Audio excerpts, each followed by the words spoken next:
الله أكبر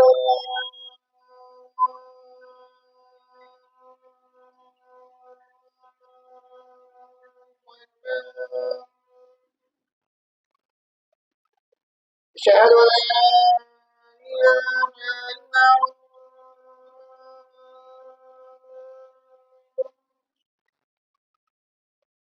أشهد أن لا إله إلا الله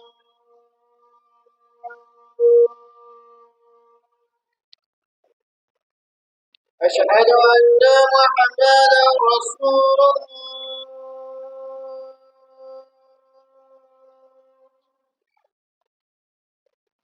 أشهد أن محمدا رسول الله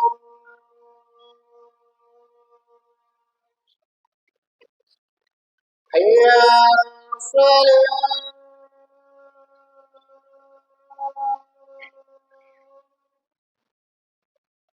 حي على الصلاة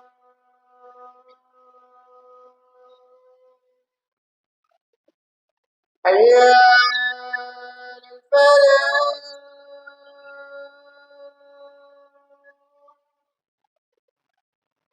حي على الفلاح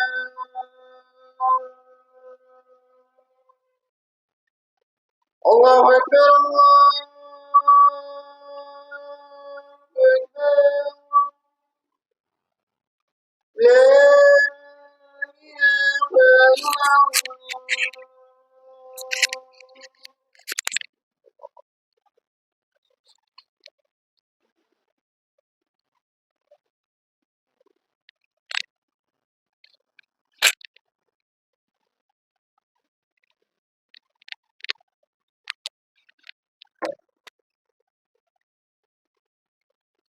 السلام عليكم ورحمة الله وبركاته. إن الحمد لله نحمده ونستعينه ونستغفره ونؤمن به ونتوكل عليه ونعوذ بالله من شرور أنفسنا ومن سيئات أعمالنا من يهده الله فلا مضل له ومن يضلل فلا هادي له وأشهد أن لا إله إلا الله وحده لا شريك له وأشهد أن محمدا عبده ورسوله أما بعد فإن خير الحديث كتاب الله وخير الهدي هدي محمد صلى الله عليه وسلم وشر الأمور محدثاتها وكل محدثة بدعة وكل بدعة ضلالة وكل ضلالة في النار. يا أيها الذين آمنوا اتقوا الله حق تقاته ولا تموتن إلا وأنتم مسلمون. يا أيها الناس اتقوا ربكم الذي خلقكم من نفس واحدة وخلق منها زوجها وبث منهما رجالا كثيرا ونساء واتقوا الله الذي تساءلون به والأرحام إن الله كان عليكم رقيبا. يا أيها الذين آمنوا اتقوا الله وقولوا قولا سديدا يصلح لكم أعمالكم ويغفر لكم ذنوبكم ومن يطع الله ورسوله فقد فاز فوزا عظيما. فإن خير الحديث كتاب الله وخير الهدي هدي محمد صلى الله عليه وسلم وشر الأمور محدثاتها وكل محدثة بدعة وكل بدعة ضلالة وكل ضلالة في النار. قال الله تبارك وتعالى في القرآن الكريم: كنتم خير أمة أخرجت للناس تأمرون بالمعروف وتنهون عن المنكر وتؤمنون بالله ولو آمن أهل الكتاب لكان خيرا لهم. وقال النبي صلى الله عليه وسلم: من رأى منكم منكرا فليغيره بيده فإن لم يستطع فبلسانه وإن لم يستطع فبقلبه وذلك أضعف الإيمان. حاضرین جمعہ، آج کے خطبہ جمعہ میں آپ کے سامنے امر بالمعروف والنہی عن المنکر کے تعلق سے کچھ اہم باتیں پیش کرنے کی کوشش کروں گا۔ امر بالمعروف کا مطلب ہوتا ہے اچھائی کا حکم دینا، والنہی عن المنکر کا مطلب ہوتا ہے برے کاموں سے منع کرنا، غلط کاموں سے روکنا۔ آج کے خطبہ جمعہ میں اس موضوع کے متعلق جتنی باتیں ہمارے سامنے آئیں، اللہ رب العالمین ان باتوں کو سننے کے بعد ہمیں ان باتوں پر عمل کرنے کی توفیق عطا فرمائے، اور ان تمام باتوں کو اپنی زندگی میں نافذ کرنے اور ان تمام باتوں کو دوسروں تک پہنچانے اور ان تمام باتوں کا دوسروں کو حکم دینے کی توفیق عطا فرمائے۔ کسی بھی معاشرے میں برائی کا وجود، غلط کاموں کا ہونا، خاص طور سے مسلم سوسائٹی میں، مسلم معاشرے میں شریعت کے خلاف، اسلام کے خلاف چیزوں کا پایا جانا، اس کی بہت ساری وجوہات ہیں۔ ان میں سے دو اہم وجہ یہ ہے، پہلی وجہ ہے کہ معاشرے کے رہنے والے جو افراد ہیں ان میں سے اکثریت کا ایمان کمزور ہے۔ دوسری وجہ یہ ہے کہ معاشرے میں رہنے والے جو افراد ہیں وہ ایک دوسرے کو اچھائی کا حکم نہیں دیتے ہیں اور برائی سے منع نہیں کرتے ہیں۔ اگر ایمان مضبوط ہو جائے اور اس کے ساتھ ساتھ لوگ ایک دوسرے کو اچھائی کا حکم دینے لگے اور برائیوں سے منع کرنے لگے تو معاشرے میں پائی جانے والی جو برائیاں ہیں، شریعت کے خلاف جو کام ہے، وہ دھیرے دھیرے ختم ہو جائیں گے۔ یہ کسی ایک کی ذمہ داری نہیں ہے، یہ ہر مسلمان کی ذمہ داری ہے کہ اپنی نگاہ کے سامنے وہ کوئی غلط کام ہوتا ہوا دیکھے، اسلام کے خلاف کوئی برائی دیکھے تو وہ اس کو منع کر دے، اس کو روک دے اور اس کو روکنے کی کوشش کرے۔ اگر اس کام کو انجام دیا جائے تو اس سے سنتیں زندہ ہو جاتی ہیں اور بدعتوں کا خاتمہ ہو جاتا ہے۔ معاشرے میں جو متقی پرہیزگار لوگ ہوتے ہیں، اچھے لوگ ہوتے ہیں، ان کا غلبہ ہو جاتا ہے، ان کا کنٹرول ہو جاتا ہے۔ لیکن اگر برائیوں سے منع نہ کیا جائے، غلط کاموں سے منع نہ کیا جائے تو پھر جو معاشرے کے جو برے لوگ ہوتے ہیں، جو گنہگار ہوتے ہیں، ان کا غلبہ معاشرے پر ہونے لگتا ہے، اور ظاہر سی بات ہے جن لوگوں کا غلبہ ہوگا انہی کی برائیاں، انہی کی چیزیں، انہی کی باتیں، انہی کے افکار و خیالات، انہی کے نظریات معاشرے میں پھیلنا شروع ہو جائیں گے۔ اگر معاشرے کو بہتر بنانا ہے، معاشرے کو اچھا بنانا ہے تو ہمیں امر بالمعروف والنہی عن المنکر کا فریضہ انجام دینا ہوگا۔ امر بالمعروف والنہی عن المنکر، یہ لفظ بار بار میں بولوں گا کیونکہ قرآن اور حدیث میں یہ لفظ بار بار آیا ہے، اور میں نے اس کا معنی آپ کو بتایا۔ امر بالمعروف، اچھائی کا حکم دینا، والنہی عن المنکر، برائی سے روکنا، برائی سے منع کرنا۔ ایک جماعت ہونی چاہیے اس کام کے لیے جو برائیوں سے منع کرے اور اچھائی کا حکم دے، اور یہ کام ہم میں سے ہر ایک اپنی استطاعت کے مطابق کر سکتا ہے۔ آپ کی نظروں کے سامنے کوئی غلط کام ہو اور آپ کو معلوم ہو کہ یہ کام شریعت کے خلاف ہے، یہ کام اسلام کے خلاف ہے، تو آپ اس کام سے منع کریے، اس کام سے روکیے۔ آپ کے پاس طاقت ہے تو ہاتھ سے روکیے، اگر ہاتھ سے روکنے کی طاقت نہیں ہے تو آپ کی ذمہ داری بنتی ہے کہ اس کو زبان سے روکنے کی کوشش کریں، اور اگر زبان سے بھی روکنے کی طاقت نہیں ہے تو اس برائی کو دل میں برا جانے، اور یہ ایمان کا سب سے کمتر درجہ ہے۔ اللہ رب العالمین نے قرآن کریم کی آیت میں فرمایا وَلْتَكُن مِّنكُمْ أُمَّةٌ يَدْعُونَ إِلَى الْخَيْرِ وَيَأْمُرُونَ بِالْمَعْرُوفِ وَيَنْهَوْنَ عَنِ الْمُنكَرِ، کہ تم میں سے ایک ایسی جماعت ہونی چاہیے، اہل علم کی، دانشوروں کی، عقل مندوں کی ایک جماعت ہونی چاہیے جن کے پاس علم ہو، اور وہ اس کام کو انجام دے کہ لوگوں کو بھلائی کا حکم دے، اچھے کاموں کا حکم دے اور برائی سے روکنے کی کوشش کرے۔ اور ان کے تعلق سے جو اس کام کو انجام دیتے ہیں وہ سب سے بہترین، سب سے اچھے لوگ ہیں۔ اللہ رب العالمین نے سب سے بہترین امت قرار دیا ہے ان لوگوں کو، اس جماعت کو، اس پارٹی کو جو دعوت اللہ کا کام کرتی ہے اور لوگوں کو بھلائی کا حکم دیتے ہیں اور برائی سے روکتے ہیں۔ اللہ رب العالمین نے قرآن کریم کی ایک آیت میں فرمایا کنتم خیر امت اخرجت للناس تأمرون بالمعروف وتنہون عن المنکر، کہ تم سب سے بہترین امت ہو، سب سے اچھی امت ہو۔ دنیا میں مختلف مذاہب پائے جاتے ہیں، مختلف طرح کے نظریات پائے جاتے ہیں، مختلف طرح کی جماعتیں پائی جاتی ہیں۔ اللہ رب العالمین نے فرمایا کہ ان میں سب سے بہترین وہ لوگ ہیں یأمرون بالمعروف، جو نیکی کا حکم دیتے ہیں، وینہون عن المنکر، اور برائی سے منع کرتے ہیں۔ اس کے بعد فرمایا اولئک هم المفلحون، یہی کامیاب ہونے والے ہیں۔ اس آیت کریمہ سے پتہ چلتا ہے کہ اللہ رب العالمین نے ان لوگوں کو سب سے بہترین قرار دیا ہے جن کے دل میں یہ جذبہ ہوتا ہے کہ ہماری نظروں کے سامنے اگر کوئی غلط کام ہوگا تو ہم اس سے روکنے کی کوشش کریں گے اور لوگوں کو نیکی کا حکم دیں گے، اچھائی کا حکم دیں گے۔ حاضرین جمعہ، اللہ کے رسول صلی اللہ علیہ وسلم نے ایک حدیث میں ارشاد فرمایا، ابو سعید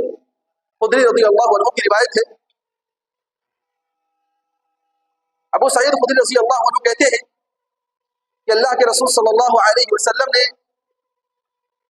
صحابہ کرام کو مخاطب کر کے فرمایا، ایاکم والجلوس فی الطرقات، کہ راستوں میں بیٹھنے سے بچو۔ صحابہ کرام نے کہا، یا رسول اللہ ما لنا بد من مجالسنا، اے اللہ کے رسول صلی اللہ علیہ وسلم راستے میں بیٹھے بغیر کوئی چارہ نہیں ہے، نتحدث فیہا، ہم آپس میں گفتگو کرتے ہیں، دین کی باتیں کرتے ہیں، اچھی اچھی باتیں کرتے ہیں، ایک دوسرے کو بھلائی کا حکم دیتے ہیں۔ تو اللہ کے رسول صلی اللہ علیہ وسلم نے فرمایا، فَإِذَا أَبَيْتُمْ فَأَعْطُوا الطَّرِيقَ حَقَّهُ، اگر تم راستے میں بیٹھنا ہی چاہتے ہو تو راستے کے حقوق کو ادا کرو۔ صحابہ کرام نے پوچھا، اللہ کے رسول صلی اللہ علیہ وسلم راستے کے حقوق کیا ہیں؟ آپ صلی اللہ علیہ وسلم نے فرمایا، غض البصر، پہلا حق تو یہ ہے کہ اپنی آنکھوں کو پست رکھو، راستے سے جو گزر رہا ہے اس کو ٹکٹکی باندھ کر مت دیکھو، اس کو گھورو مت، خاص طور سے اگر کوئی خاتون جا رہی ہو تو اپنی آنکھوں کو پست رکھو۔ وَكَفُّ الْأَذَى، راستے میں کوئی تکلیف دہ چیز پڑی ہے، کوئی گندی چیز پڑی ہے تو راستے سے اس چیز کو ہٹا دو، راستے کو صاف کر دو۔ وَرَدُّ السَّلَامِ، سلام کا جواب دو۔ اس کے بعد فرمایا اللہ کے رسول صلی اللہ علیہ وسلم نے، وَأْمُرُوا بِالْمَعْرُوفِ وَانْهَوْا عَنِ الْمُنْكَرِ، بھلائی کا حکم دو اور برائی سے منع کرو، روکو۔ اللہ کے رسول صلی اللہ علیہ وسلم نے اس حدیث میں راستے میں بیٹھنے کے جو حقوق بتائے ہیں ان میں سے ایک حق یہ بھی بتایا ہے کہ اگر ہم راستے میں بیٹھتے ہیں، راستے میں بیٹھ کر آپس میں گفتگو کرتے ہیں، ہماری نظروں کے سامنے جو لوگ آتے ہیں اگر ان کا کوئی عمل شریعت کے مخالف ہے، اگر ان کا عمل اسلام کے مخالف ہے تو ہم ان کو وہاں پر ٹوک سکتے ہیں، روک سکتے ہیں، اس سے منع کر سکتے ہیں۔ اس حدیث سے پتہ چلتا ہے کہ اللہ کے رسول صلی اللہ علیہ وسلم نے امر بالمعروف والنہی عن المنکر کا جو یہ فریضہ ہے ہر ایک پر واجب قرار دیا ہے کہ ہر ایک کو یہ ذمہ داری ادا کرنی ہے، لہٰذا ہم میں سے ہر ایک کو چاہیے کہ ہم اپنے معاشرے کا خیال رکھیں اور اپنے اپنے طریقے سے اس ذمہ داری کو ادا کرتے رہیں۔ آئیے دیکھتے ہیں کہ نیکی کا حکم دینا اور برے کاموں سے منع کرنا اس کی فضیلتیں کیا ہیں۔ ایک مرتبہ اللہ کے رسول صلی اللہ علیہ وسلم کی خدمت میں کچھ غریب صحابہ کرام آئے جن کے پاس بہت زیادہ مال و دولت، بہت سارا سونا چاندی نہیں تھا۔ وہ آ کے کہنے لگے اللہ کے رسول صلی اللہ علیہ وسلم، ذهب اہل الدثور بالاجور، کہ اللہ کے رسول صلی اللہ علیہ وسلم ہم میں سے جو مالدار ہیں، جن کے پاس پیسہ ہے، روپیہ ہے، سونا چاندی ہے، وہ تو اجر میں ہم سے آگے بڑھ گئے، نیکی کے کاموں میں ہم سے آگے بڑھ گئے، سبقت لے گئے۔ جس طرح سے ہم نماز پڑھتے ہیں وہ بھی نماز پڑھتے ہیں، ہم روزہ رکھتے ہیں وہ بھی روزہ رکھتے ہیں، ہم بھی خیر کے کام کرتے ہیں وہ بھی خیر کے کام کرتے ہیں، اور اس کے ساتھ ساتھ اللہ رب العالمین نے ان کو مال و دولت سے نوازا ہے، وہ صدقہ کر کے نیکی کے کام میں آگے بڑھ جاتے ہیں، ہم سے آگے بڑھ جاتے ہیں۔ اللہ کے رسول صلی اللہ علیہ وسلم نے اس سن کر فرمایا کہ اللہ رب العالمین نے تمہارے لیے کچھ ایسے کام منتخب کیے ہیں کہ جس کو کرنے سے تمہیں صدقے کا ثواب ملے گا۔ پھر اللہ کے رسول صلی اللہ علیہ وسلم نے فرمایا، سبحان اللہ کہنا، اللہ اکبر کہنا، الحمدللہ کہنا، لا الہ الا اللہ کہنا، تکبیرات کا، تسبیحات کا اہتمام کرنا، اس پر صدقے کا ثواب ملتا ہے۔ اور اس کے ساتھ ساتھ اللہ کے رسول نے یہ جملہ بھی ارشاد فرمایا، والامر بالمعروف صدقۃ، کسی کو اچھائی کا حکم دینا یہ بھی صدقہ ہے، والنہی عن المنکر صدقۃ، اور کسی کو برائی سے منع کرنا، برائی سے روکنا، یہ بھی صدقہ جاریہ ہے۔ جو لوگ صدقے کا ثواب حاصل کرنا چاہتے ہیں، اللہ کے رسول صلی اللہ علیہ وسلم نے ان لوگوں کے لیے حدیث میں بہت ہی چھوٹی چھوٹی چیزیں بتائی ہیں جس پر عمل کر کے وہ لوگ صدقے کا ثواب حاصل کر سکتے ہیں۔ اس کام کو انجام دینے کے لیے 3 شرطوں کا پایا جانا ضروری ہے۔ اگر وہ 3 شرطیں موجود نہ ہوں تو پھر اس کام میں رکاوٹیں پیدا ہوتی ہیں اور یہ کام صحیح سے انجام نہیں ہو پاتا۔ سب سے پہلی شرط تو یہ ہے کہ آپ اگر کسی کو کسی برائی سے روک رہے ہیں یا کسی نیکی کا حکم دے رہے ہیں تو آپ کو اس کا علم ہونا چاہیے کہ آپ جس چیز سے منع کر رہے ہیں کیا یہ واقعی شریعت میں برا ہے، یا اگر آپ کسی کو کسی چیز کا حکم دے رہے ہیں تو واقعی شریعت میں اس کا حکم دیا گیا ہے کہ نہیں دیا گیا ہے۔ آپ کو پورا یقین ہے، آپ کو پورا اعتماد ہے، آپ نے علم حاصل کیا ہے، تو آپ اپنے علم کے مطابق اس پر عمل کرتے ہوئے آپ دوسروں کو برائی سے منع کریں اور بھلائی کا حکم دیں۔ اللہ رب العالمین نے قرآن کریم کی آیت میں فرمایا قل هذه سبیلی ادعو الى اللہ علی بصیرۃ انا ومن اتبعنی، کہ نبی کریم صلی اللہ علیہ وسلم آپ کہہ دیجئے یہ میرا راستہ ہے، میں اللہ کی طرف لوگوں کو بلاتا ہوں، علی بصیرۃ، بصیرت کی بنیاد پر۔ بصیرت کا مطلب کیا ہے؟ اہل علم نے بیان کیا ہے البصیرۃ هو العلم، هي العلم، کہ بصیرت وہی علم ہے کہ علم کے ساتھ ساتھ لوگوں کو دین کی طرف بلایا جائے، اسلام کی طرف بلایا جائے، اسلام کے جو احکامات ہیں، اسلام کی جو باتیں ہیں وہ علم کے بنیاد پر لوگوں کو پھیلائی جائے۔ پہلے خود علم حاصل کیا جائے، جب وہ علم اچھے طریقے سے ہمیں حاصل ہو جائے تو پھر ہم اس علم کو دوسروں تک پہنچائیں، دوسروں تک پھیلائیں، اپنے گھروں میں اس کو عام کریں، اپنے معاشرے میں اس کو عام کریں، اپنی سوسائٹی میں اس کو عام کریں۔ تو پہلا طریقہ یہ ہے کہ علم حاصل کریں۔ پہلی شرط یہ ہے نیکی کا حکم دینا اور برائی سے منع کرنا، اس کی 3 شرطیں ہیں۔ پہلی شرط یہ ہے کہ آپ علم حاصل کریں، اس کے بعد دوسری شرط یہ ہے کہ آپ جب کسی کو کسی بھلائی کا حکم دیں اور برائی سے روکیں تو پھر اس میں آپ نرم رویہ اختیار کریں، آپ کی میٹھی زبان ہو، اچھے انداز سے گفتگو کریں، اچھے طریقے سے لوگوں سے بات کریں۔ آپ صحابہ کرام کی زندگی کو پڑھیے، انبیاء کرام علیہ السلام کی زندگی کو پڑھیے، جس طرح سے انبیاء کرام علیہ السلام اپنی امتوں کو سمجھایا کرتے تھے، جس طرح سے صحابہ کرام لوگوں میں دعوت و تبلیغ کا کام انجام دیا کرتے تھے۔ خود نبی کریم صلی اللہ علیہ وسلم کی زندگی کا جائزہ لیجیے، کس طرح سے وہ لوگ نرم رویہ اختیار کر کے لوگوں کو دین کی باتیں سمجھایا کرتے تھے۔ آپ صلی اللہ علیہ وسلم کی زبان کتنی میٹھی تھی، آپ صلی اللہ علیہ وسلم کتنے پیار بھرے انداز سے لوگوں کو اسلام کی دعوت دیا کرتے تھے۔ بڑے سے بڑا دشمن بھی آپ صلی اللہ علیہ وسلم سے گفتگو کرنے کے بعد، آپ صلی اللہ علیہ وسلم کے سامنے آنے کے بعد آپ صلی اللہ علیہ وسلم سے محبت کرنے لگتا تھا، اور آپ صلی اللہ علیہ وسلم کی رسالت کا، آپ صلی اللہ علیہ وسلم کے نبی ہونے کا اقرار کر لیا کرتا تھا۔ آپ صلی اللہ علیہ وسلم کے کردار کی وجہ سے، آپ صلی اللہ علیہ وسلم کے حسن سلوک کی وجہ سے، آپ صلی اللہ علیہ وسلم کی نرمی کی وجہ سے۔ ایک مرتبہ صحابہ کرام مسجد میں بیٹھے ہوئے تھے، آپ صلی اللہ علیہ وسلم بھی موجود تھے۔ آپ نے حدیث سنی ہوگی، ایک دیہاتی آتا ہے، وہ مسجد میں پیشاب کرنے لگتا ہے، صحابہ کرام آگے بڑھتے ہیں کہ اسے پیشاب کرنے سے روکا جائے۔ اللہ کے رسول صلی اللہ علیہ وسلم نے صحابہ کرام کو روک دیا اور کہا کہ وہ پیشاب کر رہا ہے، اسے پیشاب کر لینے دو، بیچ میں اسے مت روکو۔ صحابہ کرام رک جاتے ہیں، جب وہ پیشاب سے فارغ ہو جاتا ہے آپ صلی اللہ علیہ وسلم نے اسے اپنے پاس بلایا، اپنے پاس بلانے کے بعد اس کو اپنے پاس بٹھا کر پیار سے سمجھایا اور کہا کہ یہ مسجدیں اس کام کے لیے نہیں بنائی جاتی کہ یہاں پر آگے گندگی کی جائے، بلکہ مسجدوں کی تعمیر کا مقصد یہ ہے کہ اسے اللہ رب العالمین کی عبادت سے آباد کیا جائے، یہاں پر نمازیں پڑھی جائے، یہاں پر اللہ رب العالمین کا ذکر کیا جائے، اللہ رب العالمین کے لیے نیکی کے کام انجام دیے جائیں، اس لیے ان مسجدوں کو آباد کیا جاتا ہے۔ کتنے پیار بھرے انداز سے اللہ کے رسول صلی اللہ علیہ وسلم نے اس کو سمجھایا، وہ آپ صلی اللہ علیہ وسلم کے حسن سلوک سے بہت زیادہ متاثر ہوا۔ ان تمام باتوں سے ہمیں یہ پیغام ملتا ہے کہ ہمیں سختی والا رویہ اختیار کرنے کے بجائے لوگوں کو جب ہم نیکی کا حکم دیں اور برائی سے منع کریں تو نرم رویہ اختیار کریں، تاکہ آپ کی باتوں کا اس کے دل پر اثر ہو اور وہ آپ کی باتوں کو قبول کر لے اور وہ سیدھے راستے پر آ جائے، صراط مستقیم پر آ جائے۔ تیسری شرط یہ ہے کہ دعوت کا کام انجام دینے کے بعد آپ صبر اختیار کریں۔ ہو سکتا ہے کہ آپ نے کسی کو نیکی کی طرف بلایا ہو، لیکن وہ دوسرے دن آپ کی نگاہوں کے سامنے پھر وہی غلط کام کرے۔ آپ نے کسی کو برائی سے روکا، لیکن ہو سکتا ہے دوسرے دن وہ پھر آپ کی نظروں کے سامنے وہی غلط کام کرے، تو آپ کو صبر اختیار کرنا ہے۔ تیسری شرط یہ ہے کہ دعوت کے راستے میں، نیکی کے راستے میں، بھلائی کے راستے میں صبر سے کام لینا چاہیے۔ بہت سارے لوگ بے صبری کا مظاہرہ کرنے لگتے ہیں اور وہ یہ سمجھتے ہیں کہ آج ہم نے کسی کو کوئی بات سمجھائی تو وہ دوسرے دن سے اس پہ عمل کرنا شروع کر دے۔ آپ دیکھیے کتنے سارے انبیاء کرام کتنے سارے انبیاء ایسے گزرے ہیں جنہوں نے کئی سو سال تک اپنی امتوں کو دین کی طرف بلایا، دین کی طرف دعوت دی، لیکن اس کے باوجود ان کے ساتھ چند لوگ تھے، چند لوگ ان کے اوپر ایمان لے کر آئے۔